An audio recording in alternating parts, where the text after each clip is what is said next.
Today was the first match of 100 Thieves at the Worlds play-in. I was going to say MSI, but no, not quite.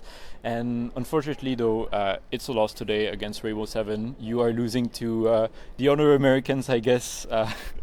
You have a chance to prove that North America is going to be better in the next few matches, hopefully. Yeah. But yeah, I mean, obviously it's a disappointing start, but I can sense from your attitude in general that it's so you don't seem too defeated right now. You seem pretty confident still. So just tell me, how do you feel right now after this match?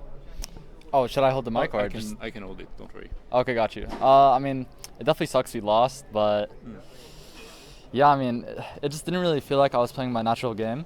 So I was just kind of clueless on the map and stuff.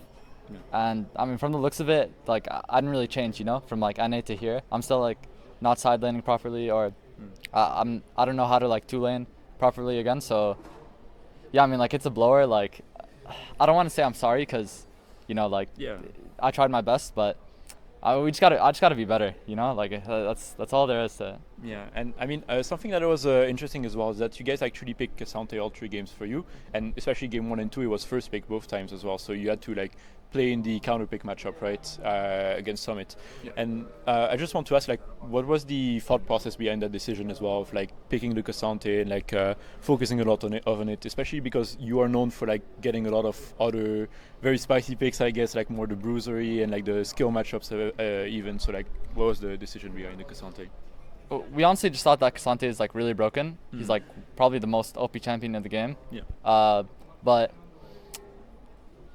I do think that the Cassante pick was fine if I knew how to 2-lane properly, because I wasn't really 2-laning in any of these games, and we I don't know, we can never really find an opportunity to fight, So yeah, we just thought it was broken. Although I probably should have picked Renekton because it's just easy prio and it's also just as broken as Cassante, but yeah, we just think it's OP. Yeah, I mean, do you think, I guess rather the question is, after this match, do you feel your read on the meta is going to be challenged a bit, or do you still believe that you guys have the correct read on the meta for the next few matches as well? I think our read on the meta is pretty good. It's more of just a gameplay issue right now. So yeah, we literally just have to get better, I just have to get better if we want to actually have a chance at doing good. Because we can't be losing to we can't be getting out of play-ins, that's freaking disgusting. So yeah, we just have to lock in. I just have to lock in. Yeah, and I mean, with this match, luckily you still have at least 1 day to rest now and be able to recap all the match and stuff that happened. And you're going to be facing the Japanese team, or I guess second PCS seed, SHG. I keep forgetting their name, but it's so hard to pronounce. But yeah, and you're going to be playing against Evi as well, which is a pretty famous Japanese top laner, played in the LEC and all that stuff. So do you have any thoughts ahead of that match? Did you already have time to scout these teams as well, or are you still maybe a bit in the dark, you're going to be able to scout them from now on pretty much? I mean, we lost today, yeah, and we lost in even the game we won was pretty disgusting. So I don't know, we might lose to them, I'm not gonna say we're gonna beat them 100%. We could lose to them because we're just completely dull. We're so bad, So I don't know. I'm not sure. Yeah, yeah. I don't know. I mean, do you think there's any other aspects of 100 Thieves right now that's not going well, aside from just what you mentioned, the issues in side laning for you as well? Is there other grander thing, I guess, in 100 Thieves that you think should be improved for the next few matches as well? There's too much. There's too much to tell you. There's too much I need to work on and I need to fix about my gameplay. So yeah, there's just way too much things. That's all I'm gonna say. Yeah. Way too many things. Yeah. And still, I mean, going to Worlds is pretty exciting regardless, obviously. And I watched the hype trailer, right? You were talking with Golden Glue, and you said that you probably didn't even expect that you guys would make it this far this year. So, I mean, just overall, how has it been, the experience of flying to Berlin as well, and being able to, I mean, meet and scrim against all these teams as well, even though the Korean and Chinese teams have not arrived yet. How has it been so far, the experience? It's definitely been a really cool experience playing against G2 or just the European teams, Yeah, I don't know, playing against these players that I always looked up to is a privilege to me, and yeah, I'm just having a really good time, Yeah. And I also wanted to say our scrims also, like, our scrims are going pretty good, surprisingly. Like, we had a 60% win rate, I'm pretty sure, so far. So it's just surprising that we just, like, didn't show up today, you know? Yeah. And I saw, though, in solo queue that you were playing a lot of different champions, though. I saw you were playing a lot of Yone, especially, some Irelia as well, Aatrox a bit as well. Obviously, today was 3 Cassante picks, and you're talking that about the fact that you guys see Cassante as this really strong champion. But do you think there's also some chance that we could see a bit more variety? Because I think a lot of people would like to see like more spicy champs, especially in top lane, and you're known for that as well. So do you think there's a chance for that? There definitely is a chance for that, but at the same time, like, I need to be vocal about it, you know? Like, if I think a pick is good, if we ban like a certain champion, I need to tell my coaches about that. So, and like, I'm not really doing that, you know? So like, I guess there definitely could be a chance of that if I really commit to it. Yeah, fair enough.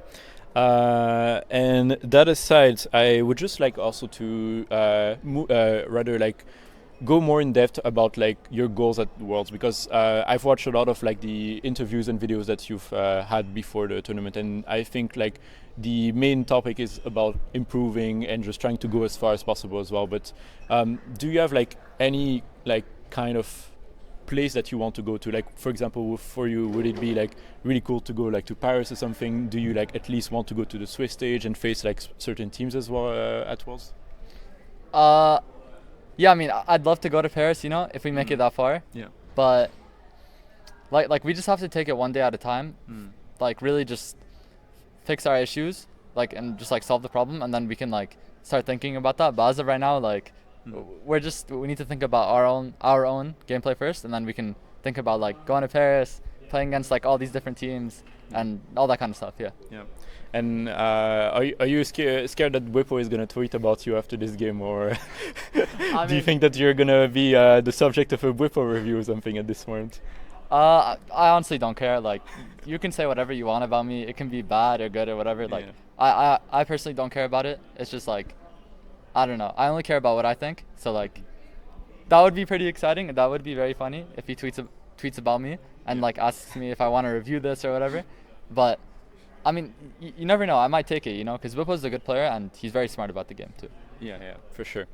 All right, and just that aside, I mean, I want to talk as well because obviously I think like before even like playoffs in the LCS recently, you had an interview where you talked about how you were like at one of your lowest points, because like it was a very stressful year for you, obviously, like first year in the LCS, and you had a lot of success in spring, and then you had a bit of a slump with your team, and then going back and you make it to Worlds. But like, how's it been as well, like on the stress side, and just like being able to handle all of these expectations, and like being able to handle the status of pro player as well, and like come to Worlds and try to be like in your best form possible as well?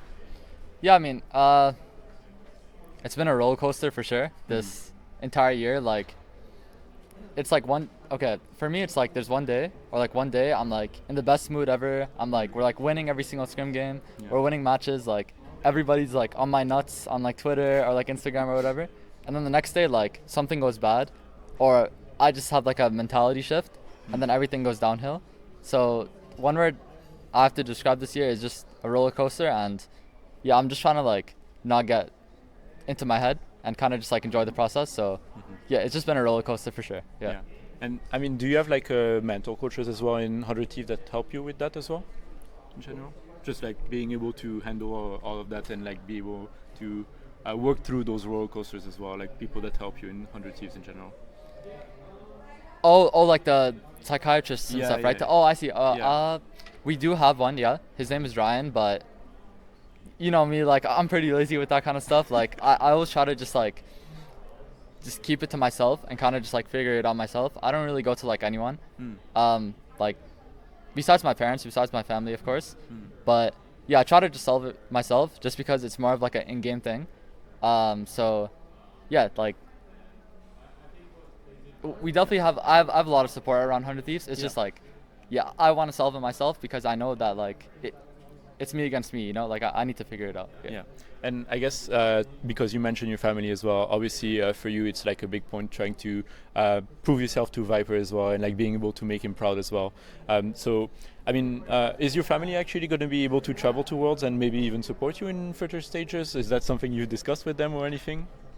Well, my older brother and his fiance were actually gonna like come and visit me here, but unfortunately they couldn't because they have their engagement. Yeah. So, actually Viper is gonna be coming in like a week. Okay. So he's not gonna be watching my games. He's just gonna be boot camping. But yeah, nobody's gonna be watching, just from home. Yeah. Fair enough. Fair enough. I mean, even if it's from home, you can still make them proud.